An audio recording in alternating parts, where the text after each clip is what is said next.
C'est un renforcement de capacité qui vise l'intensification de la lutte contre les médicaments illicites en République gabonaise.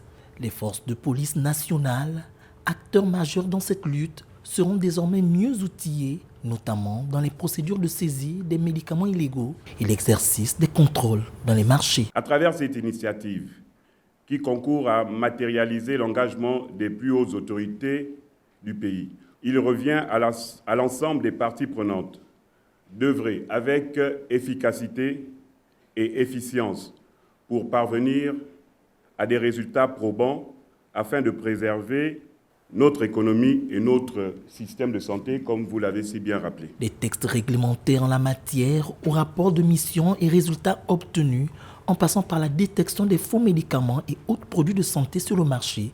Tout a été abordé au cours de cet atelier afin de donner aux officiers de police judiciaire les rudiments nécessaires pour un résultat efficient. Nous avons formé les officiers de police judiciaire, qui soient les officiers supérieurs subalternes, à comment reconnaître un médicament illicite, comment l'identifier à simple vue d'œil, qu'est-ce que prévoit toute la législation pharmaceutique dans notre pays, mais également au niveau communautaire, parce qu'il ne faut pas oublier que nous sommes dans un espace communautaire qui est l'espace CEMAC, pour leur permettre de pouvoir, lorsqu'ils sont au contrôle dans leur mission régalienne, de pouvoir organiser ces saisies. En plus, ce qu'il faut dire, c'est qu'il y a toute une planification de contrôle et de visite sur le terrain pour pouvoir saisir tout ce qui est illicite, tout ce qui est illégal. La criminalité pharmaceutique constitue un problème majeur en matière de santé publique dans le monde.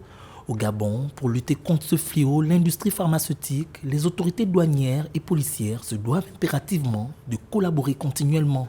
Une remise des attestations a constitué la boucle de cette session de formation qui vient à point nommé pour faire reculer ce phénomène et ainsi préserver la santé des populations.